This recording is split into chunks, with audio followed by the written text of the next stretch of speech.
Hello, friends, and welcome to the first episode of the Troyan Show. My guest today is one cool chick, pun intended. She starred in the highest grossing animated film in cinema history. She is the voice of Elsa in the Norwegian dubs of the Frozen franchise, performed at the most recent Academy Awards with Idina Menzel in 8 Elsas from around the world. She was one of the original cast members of the stage musical Mamma Mia, and she is an independent consultant and area manager with Arbonne International. We had a really great chat today. Really, great way to kick off the show. Really awesome person. Please give it up for the great and powerful Lisa Stokke.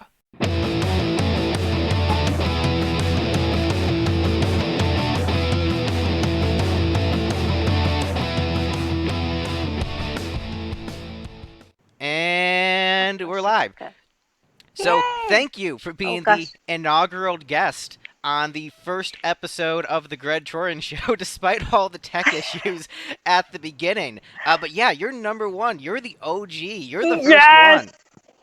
Now, Does that mean I win? Have I won? you win everything. I mean, first of all, you deserved to win the Academy Award and weren't even nominated, which I just, we were talking a little bit about that the other day.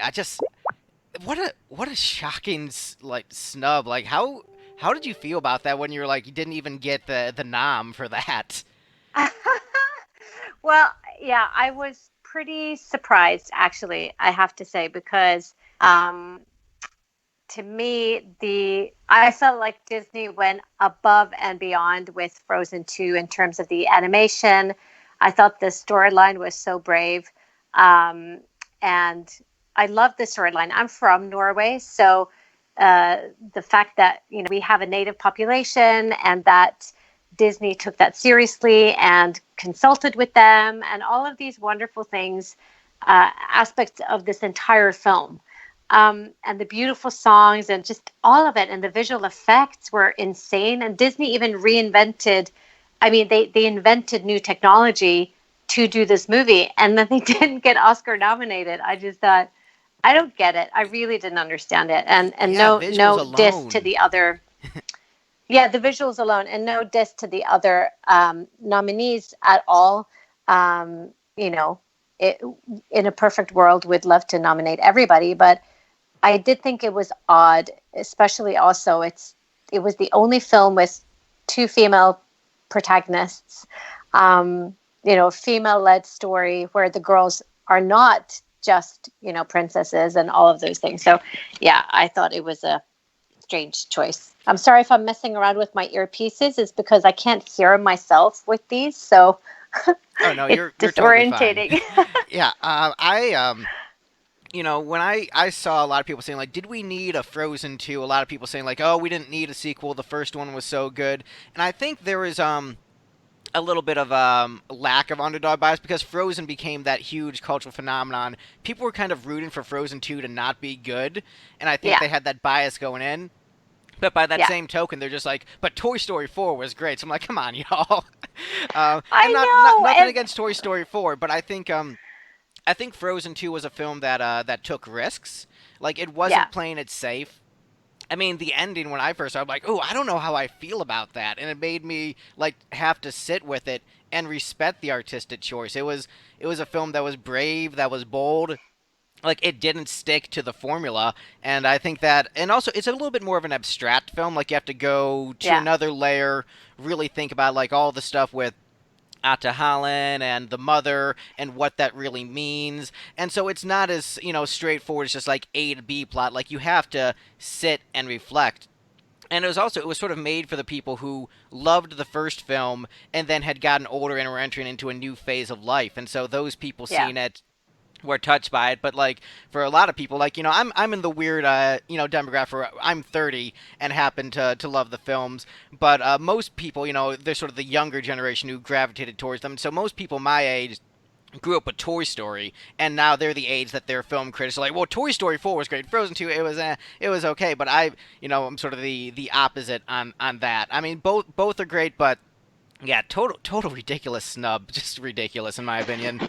Yeah, I couldn't agree with you more on absolutely everything. I saw Toy Story 4 and loved it, but I didn't feel like it was anything new or exciting or anything that I needed to see, if you know what I mean. Whereas Frozen 2 took me by complete surprise. And I, of course, going into the recording studio, I don't know anything about it until I go in. And, we had to pause several times because I was sobbing in the recording studio because it's so moving to me. Um, and maybe especially because it is a story set in my country, inspired by my people, um, and our native people. And so it just, I know a lot of that history. And so I think maybe, especially for us, it hit especially hard. But yes, at least it got a best song nomination, which I'm very pleased about. But yeah, I will never quite understand that Oscar snub But hey, or you got to all of the perform other because of snubs. that nomination. You got to be, at the Academy Awards. I'm talking to someone who performed at the Academy Awards. I'm making all the cool friends. Like that had Yes. to be a dream come true. Oh my gosh, it was so bizarre because I've I've grown up above the Arctic Circle in Norway. It's not exactly a country um, where you have I didn't have a lot of people to look up to aspire to be from Norway who had done what I wanted to do. There are some, but there are not many who have made it across the pond. And so when I grew up as a little girl, my mom's from Arkansas, by the way, so I have big family in the Midwest, and I used to watch the Oscars and dream about walking the red carpet, dream about being on that stage and holding that little statue. Um, and to actually have that happen, even though obviously it wasn't me personally, it was Idina Menzel, of course, who does the original and who does an amazing job. And the songwriters, Bob and Kristen Lopez. Um, but that I got to be there and I got to actually achieve this dream all the same, that was so surreal. And I really made a promise to myself that when I went out there, I was just going to enjoy the moment. I was going to just have the best time and really enjoy myself. And I feel like I achieved that. And that was yeah, it was so unbelievably magical and special, and I'll never forget it.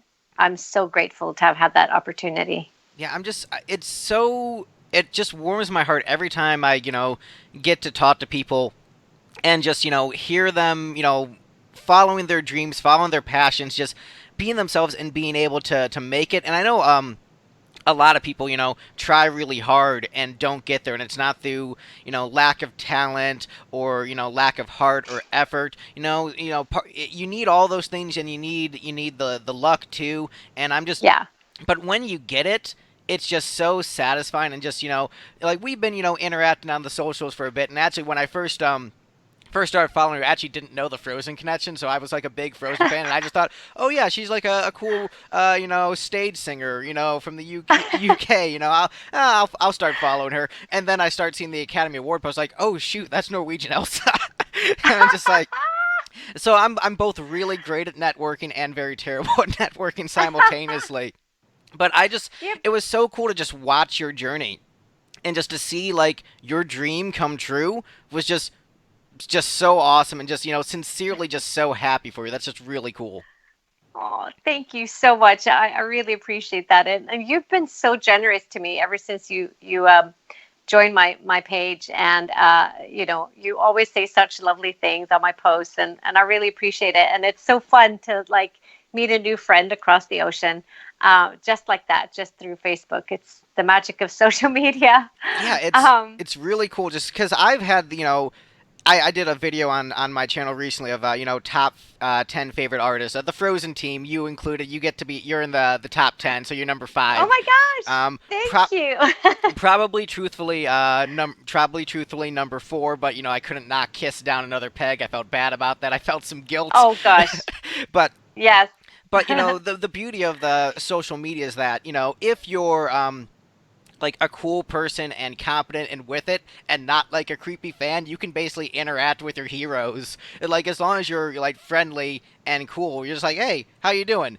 And as long as you're also like busy pursuing your own things. Where, like, I'm Yeah. sort of known as a Frozen super fan, But when you message me like, and I'm busy, I'm not responding for a day or two, so you know that I'm not like one of those like dudes who just like, my fan, I have to respond. Like I'm busy doing a bunch of other stuff, so.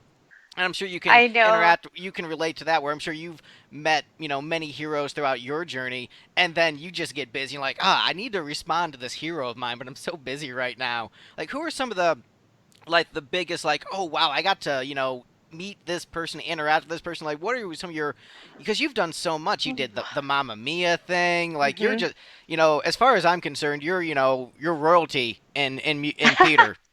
I mean, Thank you're you. freaking Elsa in her native language. So you've got the royalty. I mean, shoot, highest grossing animated film of all time. You've got all the street cred. So, but like, who are some of the Thank you. heroes you feel really lucky to have met? Oh my gosh, I've been really, really fortunate. And, back to what you said earlier about what it takes to actually make it, it is all of the components you mentioned. And luck is definitely a big part of it. Because, yes, I've worked hard to get to places, but I've had the opportunity to meet and work with some extraordinary people. And, um, of course, Benny Anderson and Björn Ulvaeus and ABBA was extraordinary because I grew up listening to them. No, no joke. I mean, they're I great. used Who to. didn't?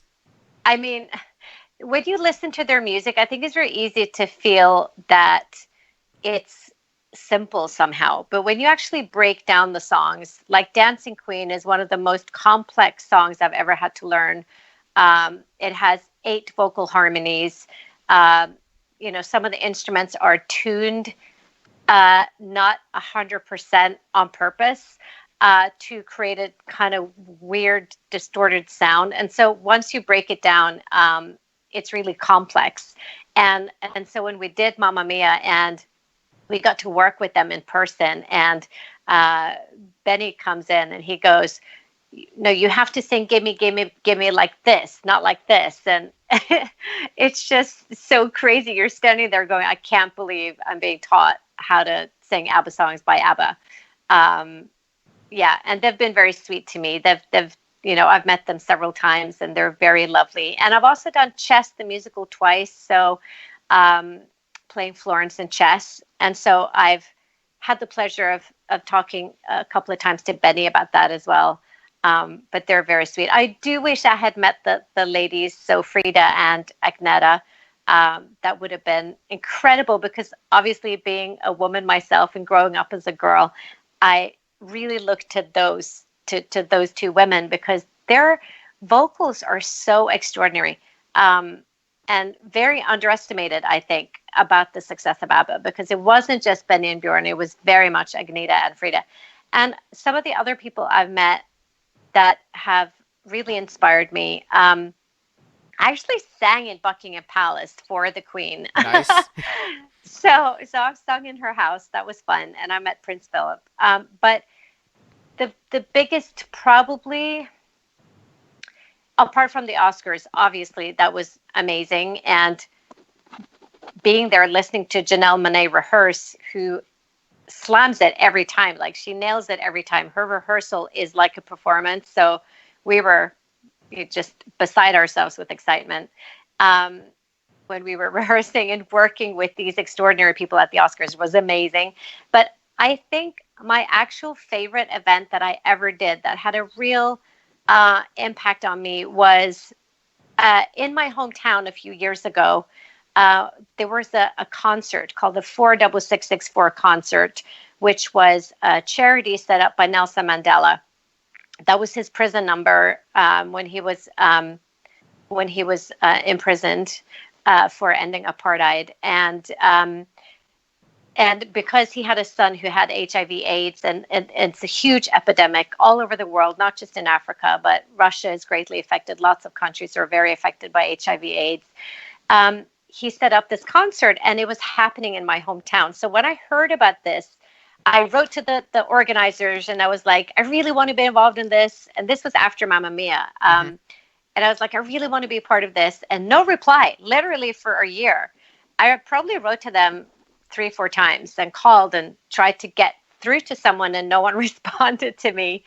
And then out of the blue, and I kid you not, this was probably, I think it was only like a week or two before the show was supposed to happen. And by this time, I knew, well, it's not going to happen for me. I mean, they would have talked to me by now. So I had kind of put it aside.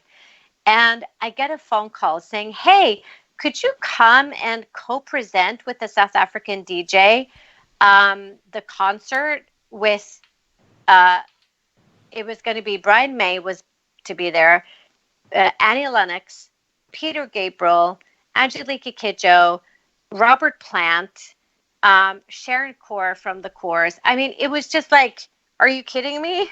So I was invited to come and co-present with DJ Sugar from South Africa, who's a dear friend. And I got the pleasure of working with all of these people and hearing Annie Lennox and Angelique Kidjo call my name from the stage, like, Lisa, where are you? Are you coming on stage? I can't even, that is so crazy. But the biggest moment was meeting Nelson Mandela himself. I wasn't supposed to meet him because it was a very sort of tight press schedule.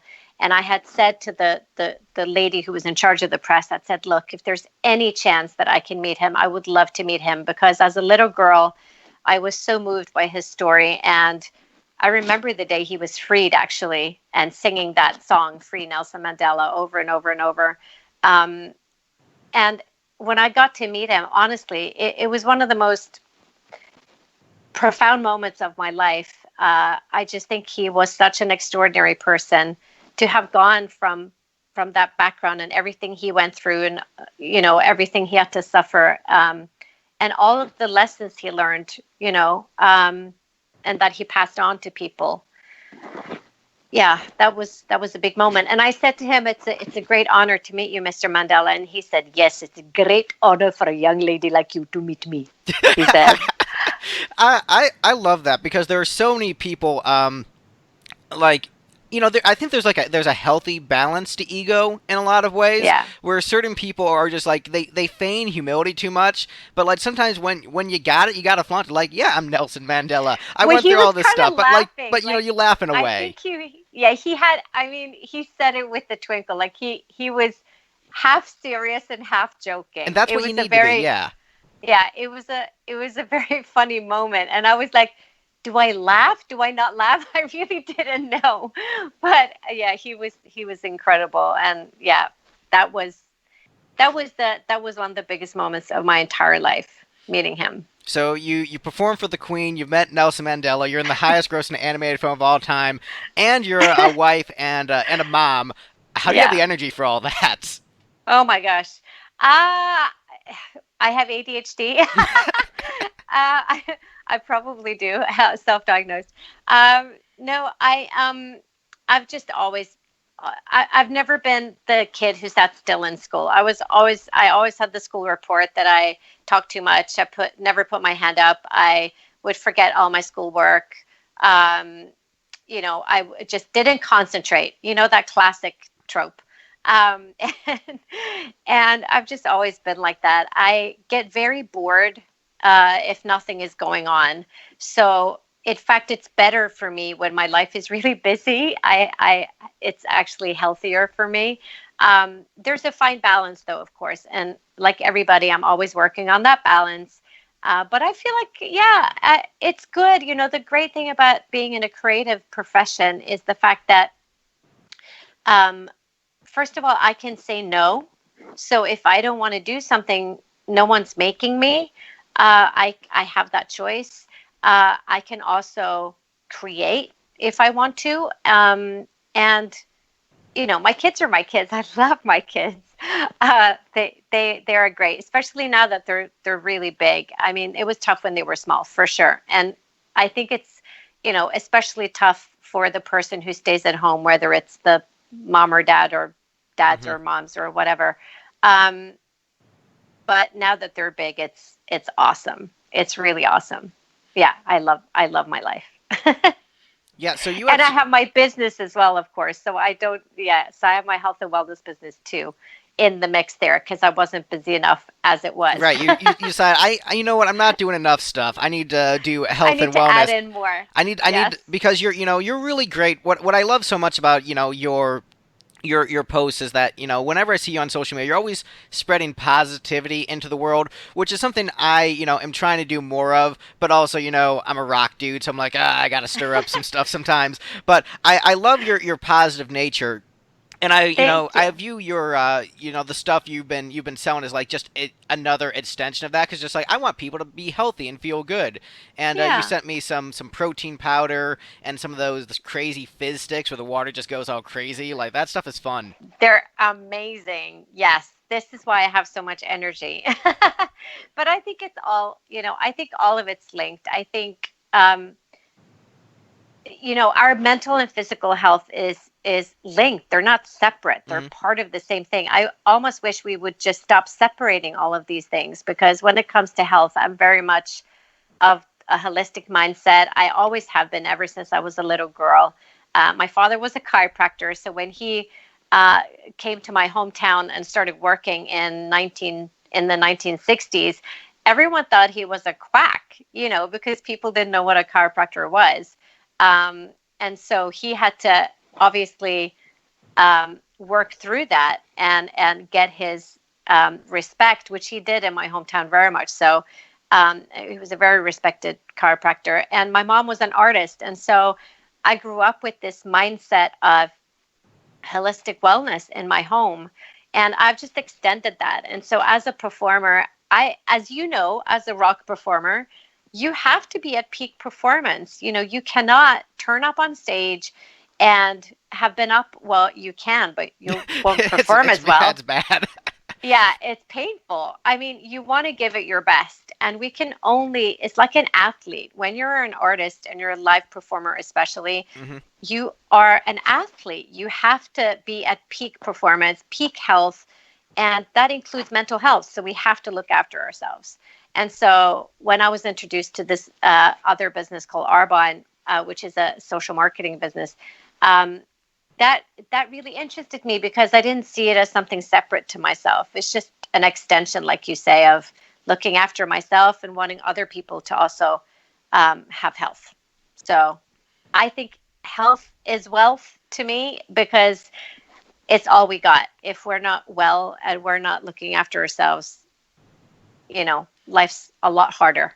Put it that way. Yeah, no, I agree. I mean, at the time you sent that, I really needed it because in Nashville we had a tornado the week COVID hit, so we just got Gosh. we just got completely screwed like all at once. So grocery stores were just out of food, and so for like the Yeah. past couple of months, I've been sort of just like eating whatever I can get and like Yeah. just like being grateful for just having food period. And so now the supply chains are starting to get better, but then getting the Arbonne products on top of that, like all right, sweet, got some protein powder, got these fizz sticks, uh, you know I'm still eating some junk food because like whatever, I'm in quarantine, I'm not performing anyway.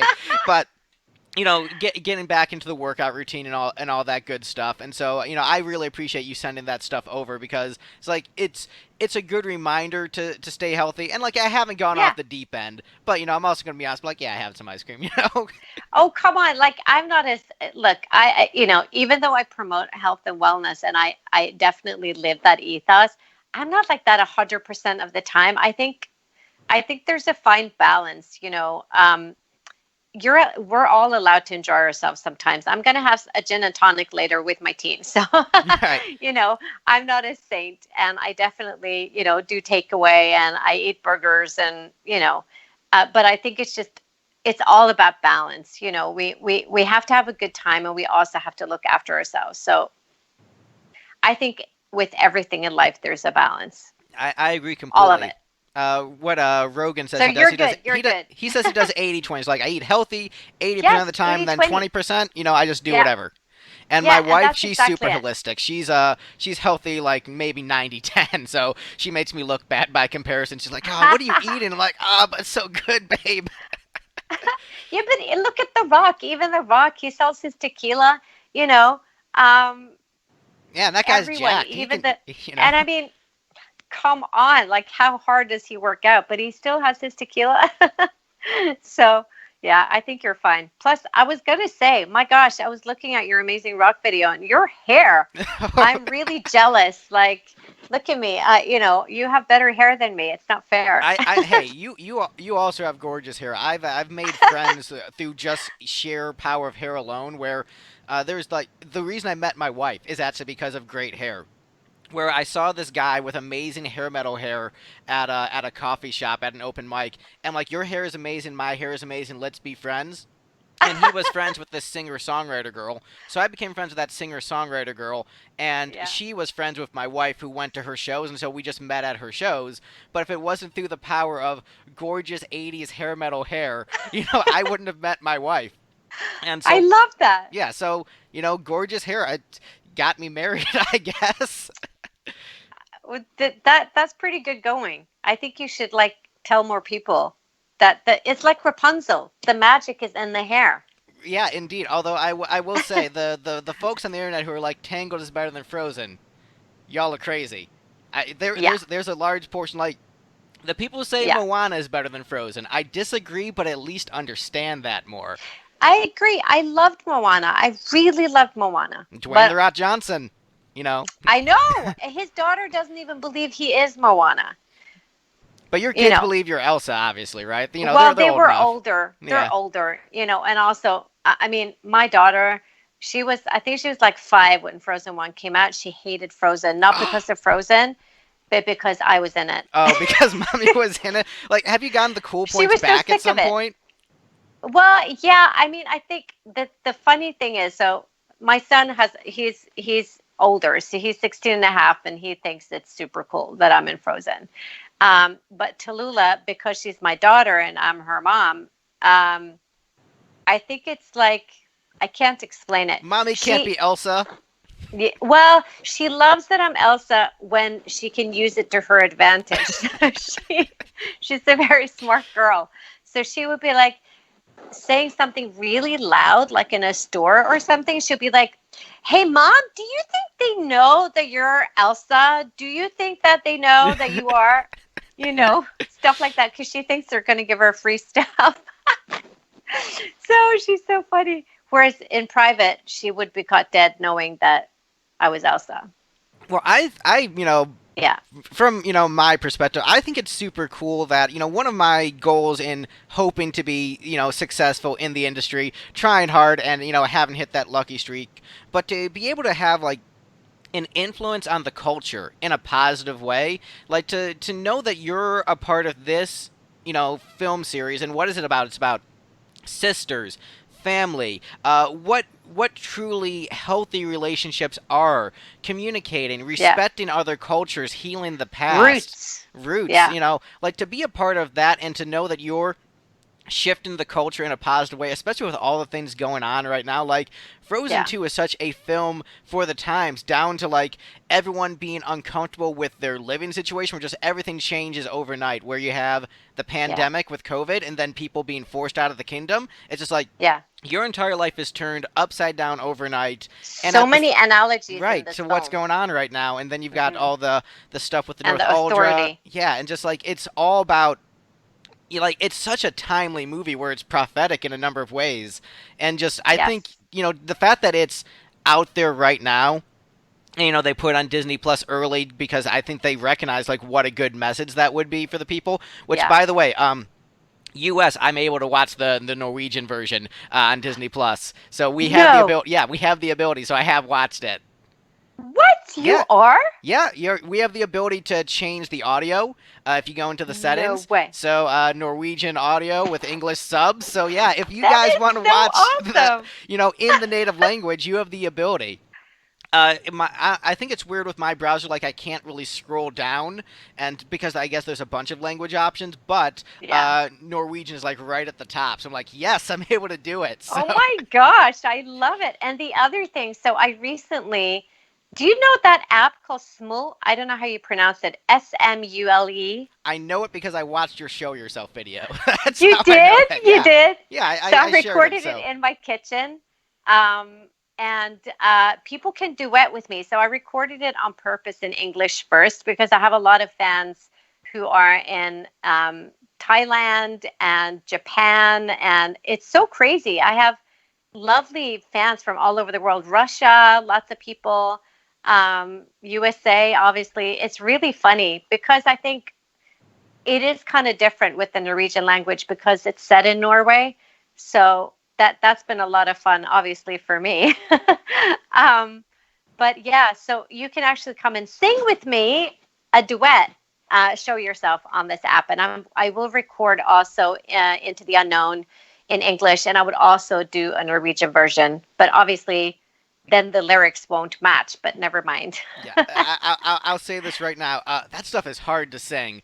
We tried covering "Let It Go" in my rock band, and it didn't work. It's like, Greg, you're just not a good enough singer. I'm like, yeah, you're right. I can't do it. I can't do You're an it. awesome singer. You're an awesome. I can't actually. I was listening to a track, and I have never been able to sing rock. I all respect to rock singers because and heavy metal. I can't do it. Like my voice cannot do that at all. I kill my voice. So I don't know how you do that, Greg. Well, It's I very think impressive. it's just a matter of singing to the strengths of the song and just like looking at the right and what's going to be the best way to do it because as you mentioned with the ABBA stuff, slight little nuances can make or break a song. Just the right For sure. inflection, the right tonality, and truthfully, I need to do a better job of writing for my voice, or just hiring better singers. I decided I'm just gonna go full Jim Steinman, just get all the good singers to sing my songs. But I think that you could, if you wanted to do a rock song, Yeah. if you sang it just the way you sing and just the emotion is sincere and Yeah. the writing is written around that, I think you would do absolutely great. So it's just a matter of Well, the I right was song, gonna the do right the material. panic. I love the Panic in the Disco version of Into the Unknown. I'm obsessed with that, and so I'm actually going to do that because it's the same key, which Yeah, is so it's crazy. so crazy. That guy's a freaking beast, and like Crazy! there are How does he sing so high? certain musicians who just make the rest of us look bad, just like him, Richie Katz, and just these guys who are just like one man like monsters. Just like, yeah, I can play every instrument like Prince, these one man machines, like I can play every Oh. instrument, sing everything. I'm gonna do these 7-part jazz vocal harmonies and you're doing Bruno like Mars is right? extraordinary. That guy. Oh my gosh, so talented. Yeah, and I'm just like, but I really like this 145 pop song, you guys. And like it's but I would put you on that level. Like to be able to sing this material, like this is really, really hard stuff by basically any reasonable metric. Whereas the kind of thing where like you can nail it in the studio after a bunch of takes, and then it's like best of luck nailing that live. And the fact that by the way you did nail it live at the Oscars was really impressive. Like, ah, oh, geez, like and like everyone had to nail it. Yeah. Like I everyone mean, had to just get that part. Whew, that was rough, but we you did it. it was also hard because first of all, I like the producer, one of the producers of the Oscars. There were two producers, Stephanie Allen and my friend Lynette Howell Taylor, who we studied together at the Liverpool Institute for Performing Arts. So I already knew the producer, but that's not why I got the job, by the way.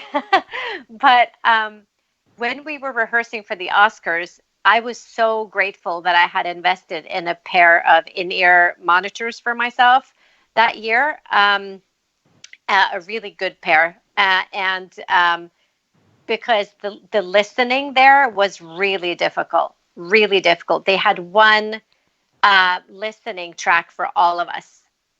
If you're not familiar with music, it means that when you are performing, normally you would have monitors in front of you, so you would hear all of the music coming towards you. That's the old-fashioned way of doing it. The Hmm. the new way of doing it, as you know, Greg, is that we have like a Bluetooth earpiece. You have it in your ear and you get the music in. But when you are 9 Elsas plus Idina Menzel plus Aurora, so that's 10 singers in the same track with the orchestra all in your ear at the same level. That is very difficult to navigate where you sit in that. And so that was really challenging for all of us, but we did it. And oh my gosh, everyone did such a great job. We were all crying afterwards. We were screaming and crying. And then Brad Pitt walked past, which just made us all Made you scream scream and even cry more. again. We're like, oh my God. Literally, he was the only one everyone cared about. I mean, look, Brad Pitt is a Still. beautiful, beautiful man. Like, every guy is like, you know what, Brad Pitt, pretty hot, pretty hot. You can't deny that. Seriously, still yeah, he was still all anyone cared about of the girls. So that was hilarious. That he walked right past us after we sang. It was our award. That was our award. We didn't get the Oscar, but we got Brad walking past. It's pretty cool. Yeah, I mean, I, We're very shallow. I, look, I would be that excited to meet Brad Pitt. I mean, I don't know anyone who wouldn't. But once again, like I feel like man, not even getting nominated. I can't even handle that. And I but can't. but it does make me. It reminds me of a question I had earlier. So you sort of, personality wise, have a great duality that I've noticed where you have a lot of Anna isms despite being the Elsa. And I remember reading an interview somewhere where you said that they wanted you to be Anna, but you really were pushing Yeah. for Elsa. And I think that one of the reasons I relate to the films is one, I have a sister, but two, I relate to both sisters so well in a number of Yeah. ways. And I just wanted to hear why you thought, the Elsa part was truer to you in your soul and like why you wanted to express that artistically, because I'm just really curious about that. Well, it was actually, it kind of came from a kind of cynical reason, to be honest. And that's because I definitely feel like I am more like Anna than I am like Elsa. I've always worn my heart on my sleeve. I've always just said my opinion, like word vomit. Hmm. I would just talk a lot and be that annoying sister who knocked on my sister's door. My sister's much more Elsa than I am. But I've grown up with Elsa in a way. I was Anna knocking on my sister's door, who was like, "Go away." And when, first of all, I want to say that I have always wanted to do a Disney movie. More than the Oscars, um, Disney was a big comfort to me growing up. So I grew up with Cinderella was always my favorites. If I had bad dreams or I had a bad day, I would just remember that Cinderella was kind anyway. Cinderella forgave. Cinderella dealt with stuff, and she always had a good heart. And that really resonated with me always. I used to be kind of bullied for being naive and bullied for being very Anna-like. It wasn't welcome. And I was just too much extra. People call it now. My kids say I can't say that, but that's true. So I was very extra. So when this film came about and I was invited for the first time, I'd never done a voiceover job in my life. So that was also something I've always wanted to do. When this call came, can you come in and audition for Anna? First of all, I was like beside myself with excitement, honestly, like screaming. I was so excited. Um, and then, of course, I started to read about the film and I found out who the cast were. And the thing is that I know how movies work and how songwriting works. And I just, having known Idina Menzel from before through Wicked, which I love, I auditioned for and never got, by the way, uh, knowing that she was going to play Elsa. I just knew that there's no way that Disney are hiring Idina without giving her the Oscar song. I just knew it because Disney will always try and get the money number and get the Oscar nod. It's just in their DNA, and why wouldn't they? And I just knew that she would get the best song. And I also think vocally, my voice is in between Kristen Bell and Idina, I would say, somewhere in between the two. And so I thought, you know what? I really, really want to play Elsa. I just thought she's the Snow Queen. Um, and I went in, I auditioned for Anna, and I loved it. And it was so natural to me to play that character. It felt so natural to me. And I auditioned for her, and I said, "Hey, by the way, could I please audition for Elsa?" And they said, "Absolutely not. Sorry, that door's closed." And I was like, "Well, if something happens or it comes up, I would really like to have the chance to sing her songs." And I didn't know what the songs were because everything was top secret, Hmm. so I only got my own material. And they were like, "No, absolutely not." So I was like, "Okay, fine." And I knew I had done my best, and I was so grateful that if I could get Anna, that would be amazing. So I was very happy with that. 2 weeks later, I get a phone call. I still didn't know if I had Anna or not.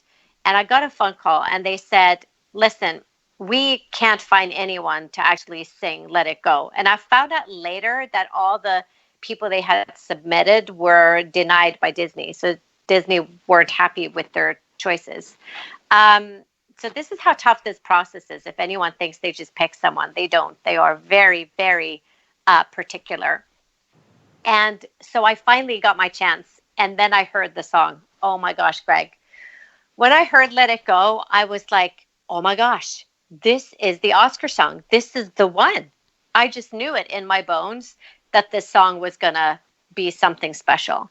Um, and and then I went in and I did my audition. And literally, my voice director cried. And she said, no one has been able to hit that note.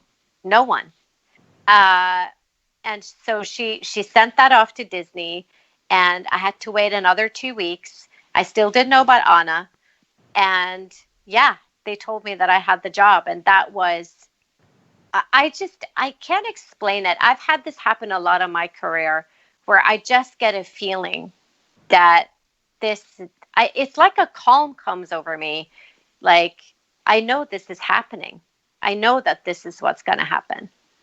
Yeah, It's very weird. you're following the siren voice of where you know you're supposed Yeah, to be. yeah. I have a very yeah. Whenever I feel very calm about something, and I exit the audition room, and I just know that I have it. I had the same when I got Doctor Who. I had the same when I got Mamma Mia. I had the same when I got Elsa, and I've had this a couple of times. When I got Guys and Dolls, the musical, I had the same thing, and I actually met Patrick Swayze outside. We had a I carried a watermelon conversation where I was so excited to meet him, and I did not know what to say. And I had that kind of feeling. Yeah, it was. I've had that a lot, but the Frozen one was really something special, really special. And it to me it is the my favorite thing that I've done in my entire career has been the joy of playing Elsa and giving life to this character in my Norwegian language and getting to emulate Idina Menzel, because that's what, when you dub something, I'm not creating the work because obviously that's all been done by Idina Menzel. My job is to listen to her, and obviously my words are different, the language is different, so I have to reinterpret that and try and emulate that voice while still retaining my own originality. So it's an interesting process, but I love it so much. I could play Elsa for the rest of my life. I'd be so happy. Yeah, I'm really loving hearing your perspective because I'm friends with a lot of American voice actors who are dubbing stuff from Japanese into English, and there's Mm-hmm. usually a lot more creative license with that. So it's interesting to hear it from the other side, and also the fact that you speak English incredibly well. That is English your first language, or were you like a dual language? 'Cause you said you had family in the Midwest, so it was like Yeah, Norwegian and English. yeah. I very much grew up bilingual because my mom, like I said, she was born in Arkansas. She grew up in Missouri, and half my family live in Iowa. I have a much larger family in the States than I do in Norway, actually, which is so bizarre. But I very much grew up bilingual. And so English to me has always felt as natural as Norwegian. And I'm very glad that I've been able to keep both very well.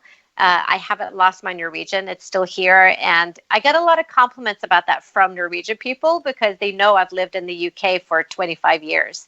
So I've actually lived longer in the United Kingdom than I have in Norway, which is so bizarre. Yeah, you've got just like this amazing like catalog of skills where just you could easily be starring on a Broadway musical in English, but if you need to, be Norwegian Elsa, you have the ability to do that too. It makes you just like super super like just like this amazingly versatile performer, which is just really really cool. Thank And you. I have Thank a you. question. So I have a friend who's super into Doctor Who. I don't watch it at all. So who are you in Doctor Who? So I can have some bragging rights when I talk to him next. Yes. Well, so in Doctor Who, I was in the new season. So the first season that Jodie Whittaker did, who was the new Doctor. And Oh, so this is I played fresh. her. Oh, whoa. Oh yeah, it was filmed 2 years ago, but it was aired a year ago.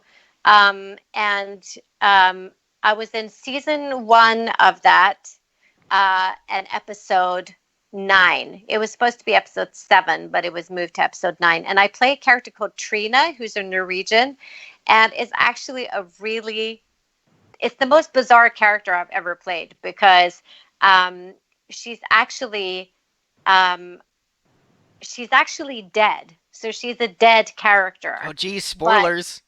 I'm just yeah, kidding. yeah. I'm just kidding. Well, I'm not. it's already out there. It's Yeah. already out there. So I'm sorry. Close your ears. If you haven't watched this, If you're a then Doctor Who you know fan, you've watched it by now. Whatever. exactly. So it doesn't matter. So this is so bizarre. So Trina is dead.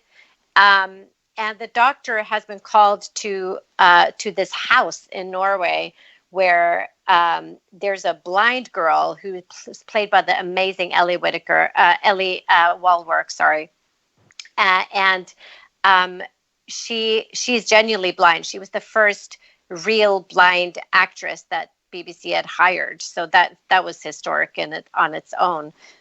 Phenomenal actress, and so Ellie plays my daughter, and she is alone in this house, and there's all these monster noises. She's been told by her father to not leave her house because of all the monsters.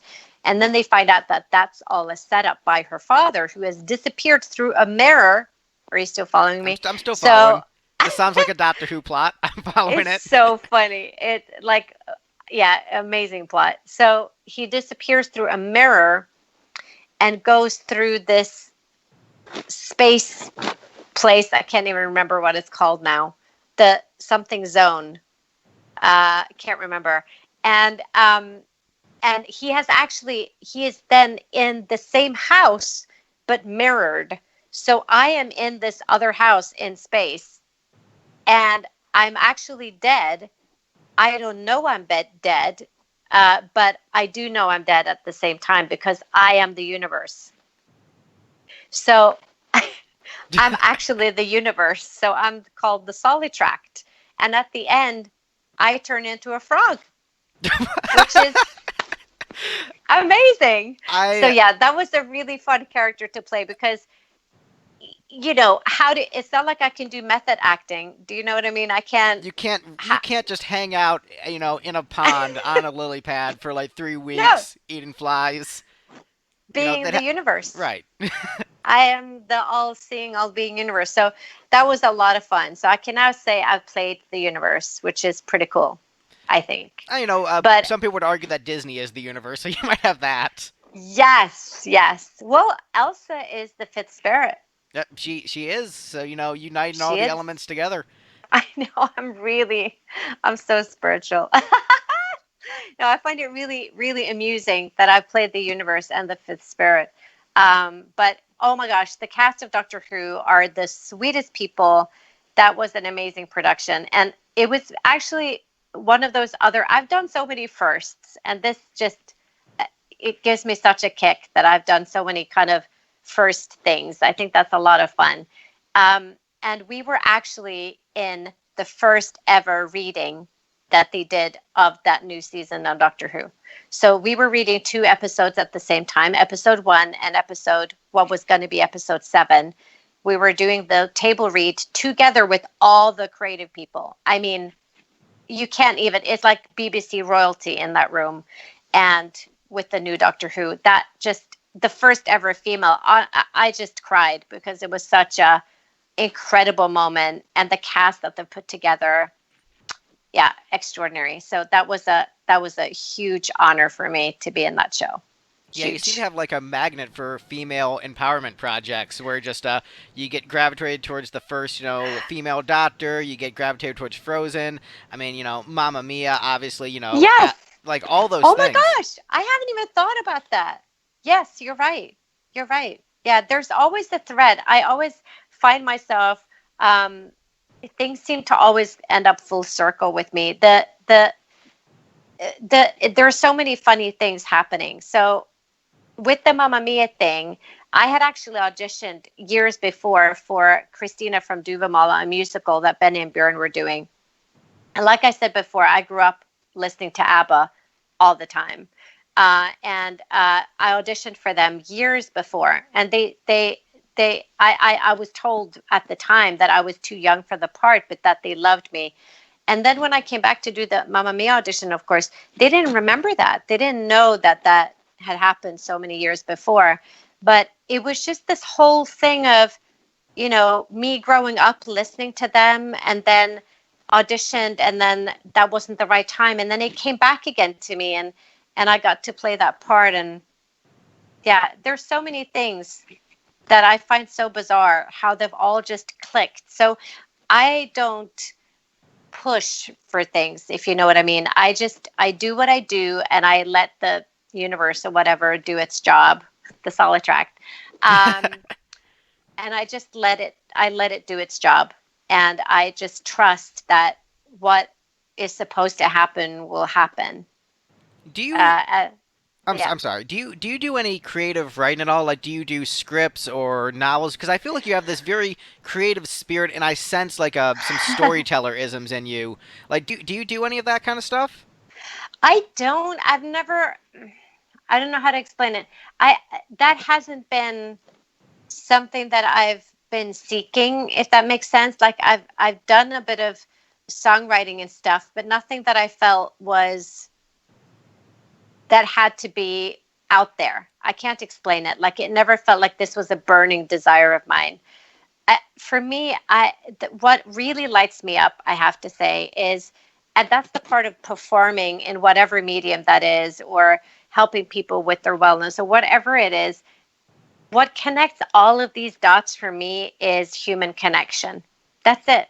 It's just human connection. I love like talking to you today, and connecting with you like that on social media, and connecting with people who want to do some good in this world, be it entertaining people, or empowering people, or giving them joy, or that kind of thing. That's what lights me up when I meet people after a concert, or people send me feedback and they say, I so enjoyed listening to that you did, or thank you for helping me with my skin, or whatever it is. It's just all about um, giving, and seeing people for, I can't explain it. I just put it out there, and then whatever people could get from that, they do. And that's what lights me up, I think. Yeah, I I just don't know if that makes no. sense. It totally makes sense. Where it's just you're following your calling and what is in your heart and what feels true and authentic to do. And I think it's something that more people, myself included, need to do a better job of listening to, because there are certain times where I will admit where I have followed what I thought, what I was supposed to do, what was the marketable thing to do, and I've had some regrets with that, and I think just being true to yourself and trying to be with integrity to help people. And sometimes you lose sight of that message, and so that's one of the things Yeah. I appreciate about you so much, is that you're and I know we're all human, and I'm sure you're probably thinking of the times where you maybe faltered from that. But from my limited interaction with you, you are so good at staying on that course. So I really just appreciate that about you. That is really super cool. Thank you. But we all, first of all, people have to pay their bills. So sometimes it's challenging because you have to um, figure out that path between, making a living and also being true to yourself. And that can sometimes be challenging when you have to make some sort of compromise, and you ultimately decide where your line is, Hmm. where's your line in the sand. Um, so, there are jobs where I have maybe said yes and then thought, this is not this is not what I want to do. And I think also that comes with maturity, because for sure when you're young, um, it's very difficult to say no to things because you don't have the experience to know uh, what the right path is sometimes. And sometimes you have to try a couple of things to find those things out. So I don't.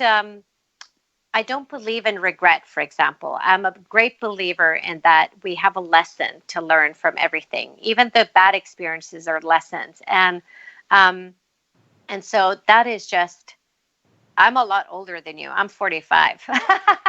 So I have Well, 15 more years on my butt.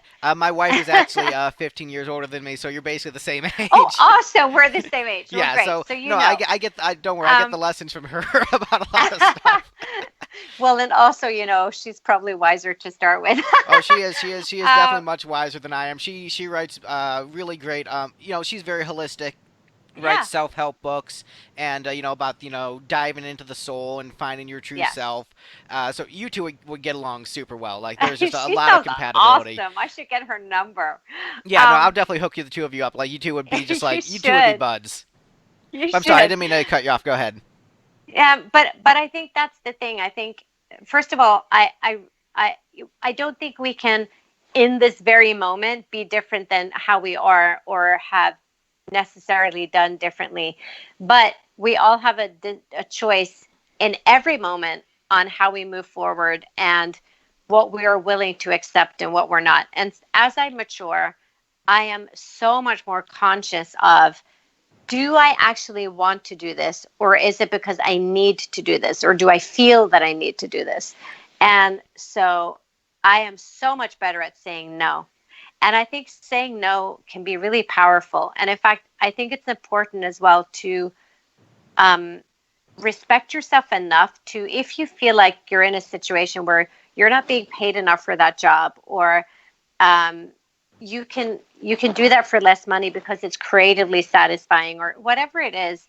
um, I think you should really listen to your gut. I truly believe in intuition, and that the right saying no does not mean that you're not going to get another job, or it doesn't mean that something else isn't going to come for you. I think sometimes it's very powerful to say, actually, I'm not okay with that, and I think that's just going to lead you to something better. I really do. No, and I think that's great advice, and that once again these are lessons I'm trying to incorporate, and the reinforcement is just great. One of the reasons I wanted to do this show because I am like you, I keep myself insanely busy, which I make a bunch of terrible decisions, but like I'm doing all the projects No, all at you once. don't. You're so good. You're so good. But this, what I love about doing a show like this is just I want to have interesting conversations with interesting people and just see what we can learn from each other and just have sincere human connection, not just checking the phones, but like when you have an extended conversation, you really get to feel a person's personality and soul and see what they're about. And I've already gotten, so much out of this conversation where it's just like, even there are things where I maybe already knew them, it just reawoken the spark in the soul and said yes. And, I'm hoping that, the people listening will get that spark, reawoken and you'll say yes and, the things will make sense. But I'm going to jump way back to something I had in mind, like 10, 15 minutes ago when you said you can heal people's skin with the products. Like I didn't know there was the Arbonne product that did that. So what's the healing the skin thing? Oh gosh, I don't mean healing. I just mean, helping people. Like Um, exfoliating or well, we do.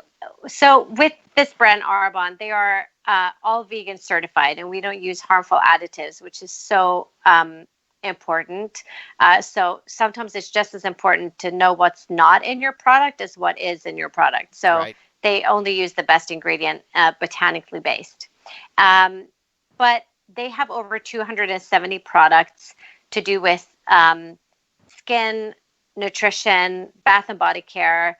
We have amazing men's care as well, and beautiful hair care, by the way, and cosmetics as well, and even baby care. So they really take care of the whole person. And their whole tagline is mind, body, and skin, because all of these three are intrinsically linked. So, um, your gut, for example, affects your mind, it affects your skin.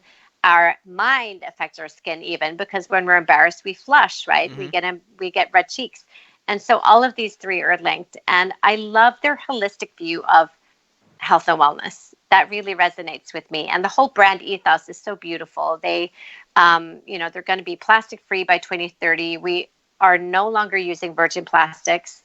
Um, Even their packaging, every single detail with Arbonne is so beautifully done, and also it gets delivered straight to your door, so you don't have to leave your house, which is Which is great. during these times that is pretty essential. How did you Yes, get hooked up with them? You know, because it seems like a weird like you know, as someone who's gotten into weird side projects, that people are just like, how did the hair metal guy get involved in this orchestral film score?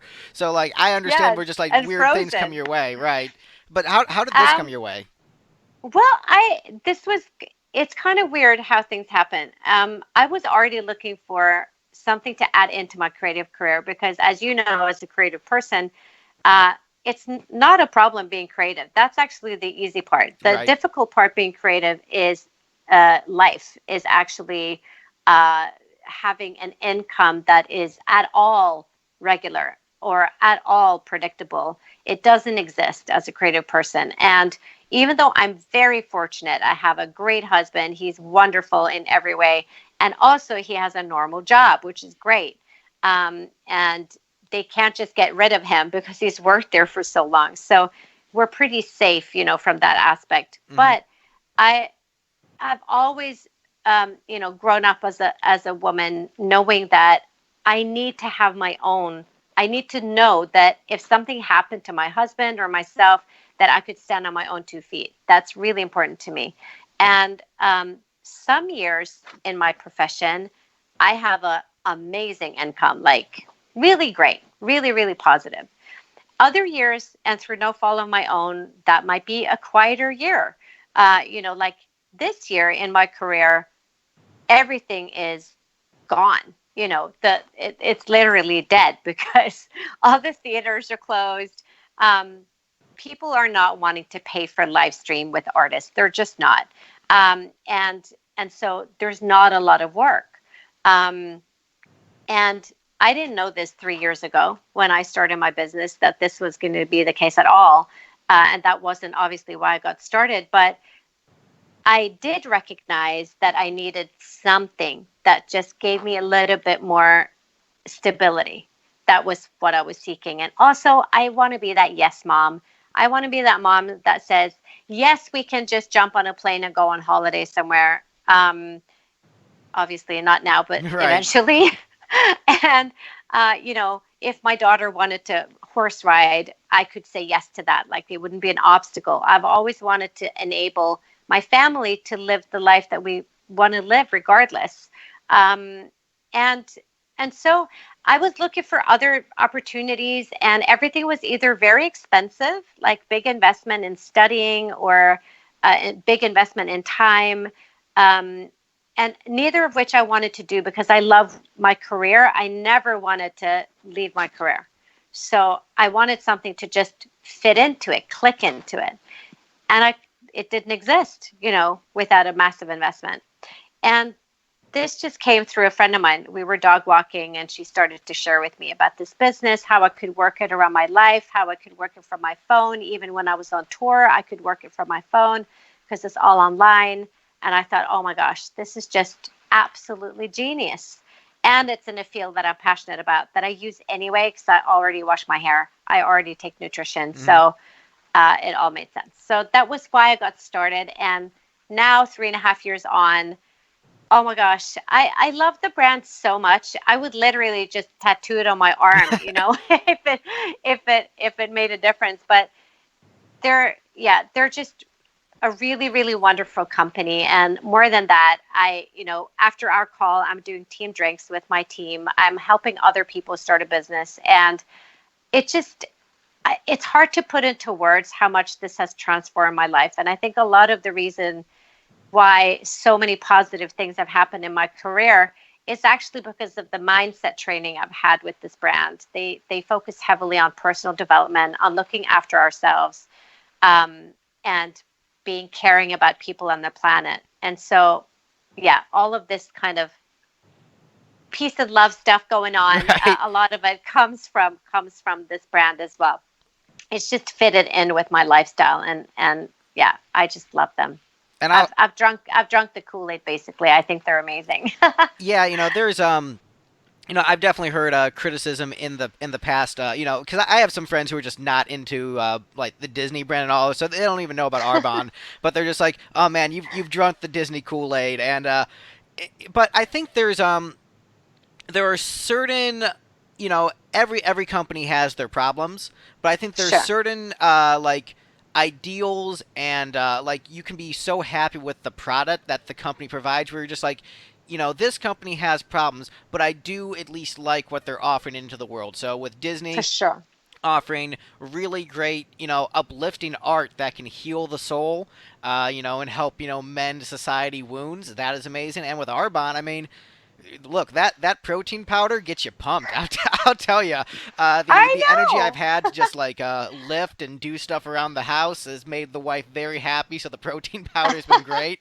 So like, and it's like if you're, one of those workout guys who's concerned with just like, oh, is this, organic hippie protein powder going to work? Like, it works fine. I mean, I'm not like a jacked bro, but it works just as well as any other protein powder I've tried. Yeah. So, I mean, it's good stuff. It's good for your body, and so you can feel good about what you're offering. Like whether you're offering, Yes. these organic vegan products, like you're not selling someone crap. You're selling something that's going to make them feel good, that's coming from a good place. And with the films, it's like you're selling a work of art you can believe in, Yeah. wholeheartedly. We're just, I went with a theater of, we were all adults when we went to go see Frozen 2 in the theater, and like grown Love it. adults, men, women, like we were like crying, and then my one nerdy friend was like, what's with this at the end credits? That's way too much complicated lore for casual viewers.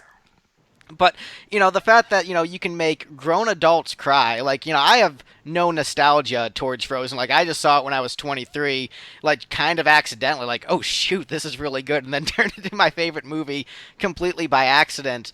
But like to I think there's you're putting good stuff out into the world, and I love that you can feel good about that, and that's I think what all of us want to do and want to Yeah. aspire to do, put out good into the world. Yeah, I think most people want to put good into the world, and um, one thing as a little kid, I used to be told all the time from other people, don't be so silly. Uh, yeah, yeah, yeah, going for that dream, whatever.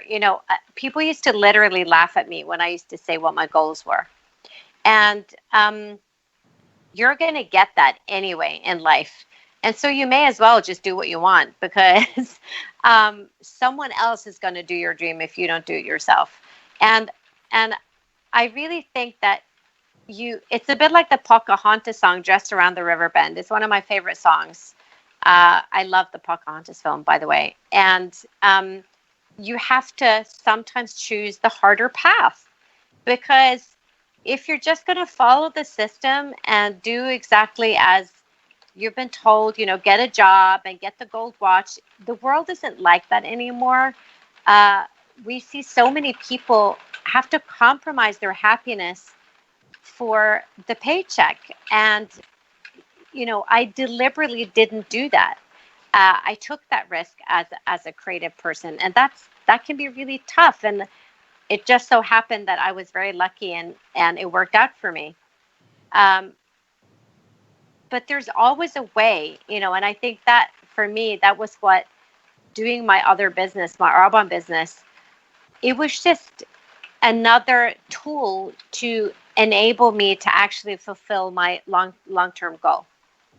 And I think that's what a business such as that, if it's not Arbonne or it's something else, but finding something else that resonates with you, that you feel like actually this is something I could do because I like what they're saying, I like what they're doing, I like what they're about. And I think if you share that and you share it with honesty and with integrity, that's all you can do.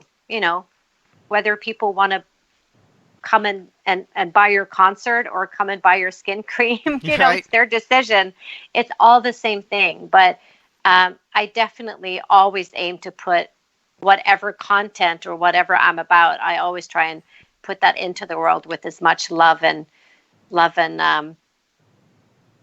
peace as I can, really, and just hope that it can be of use to somebody. No, it's super inspirational, and especially as someone who you know admittedly, like, I still work my day job. I'm still, trying to break into the arts, and how difficult it is. But it's refreshing to hear that, even someone who's in the most, successful animated film of all time, you still have your other business.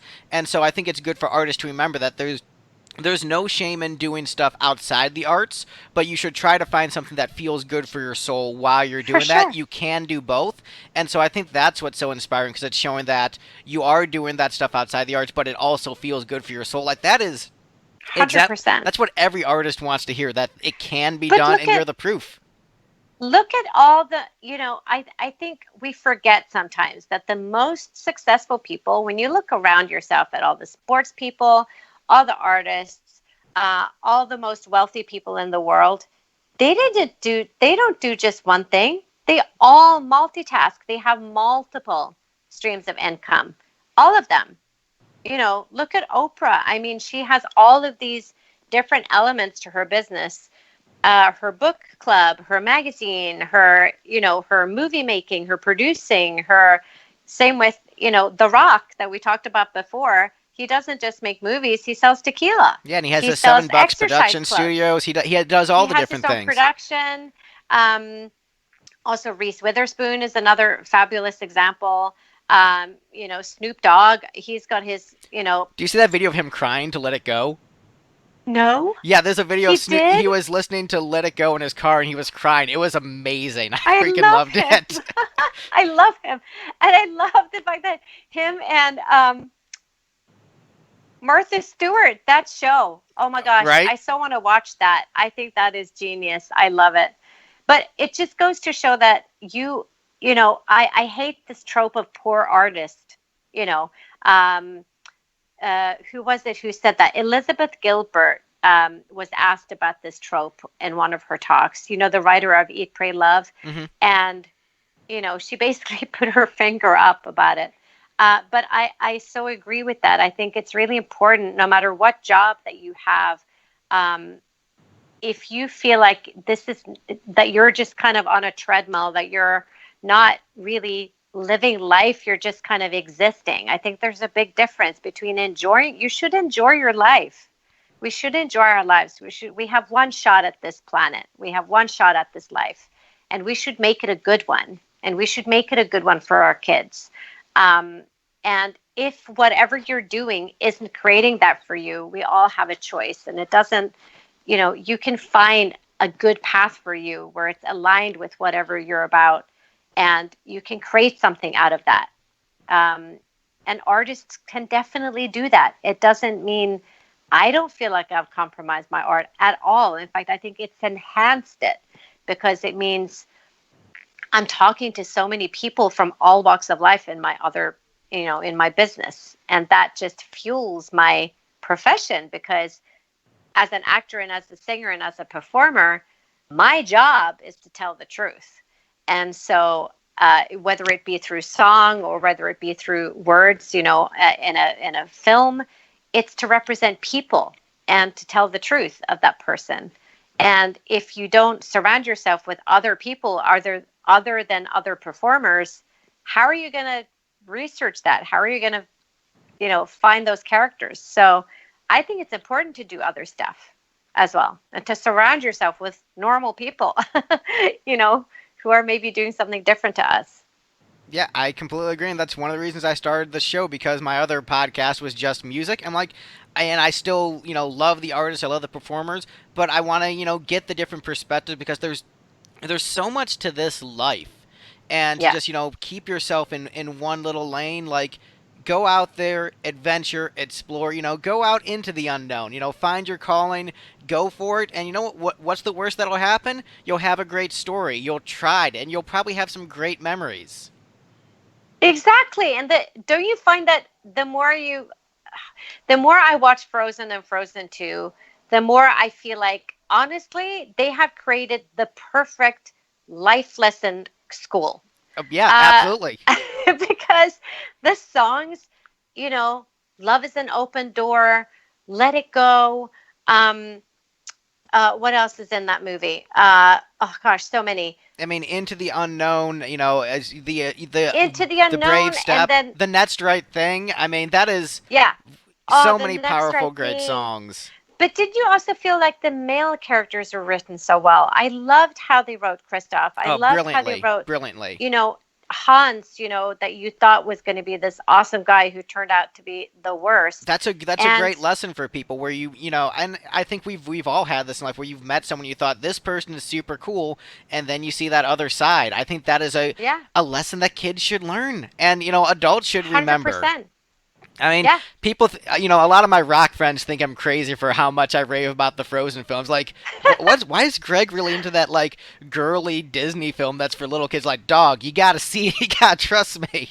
It's so good. It's But, so good and it goes so deep.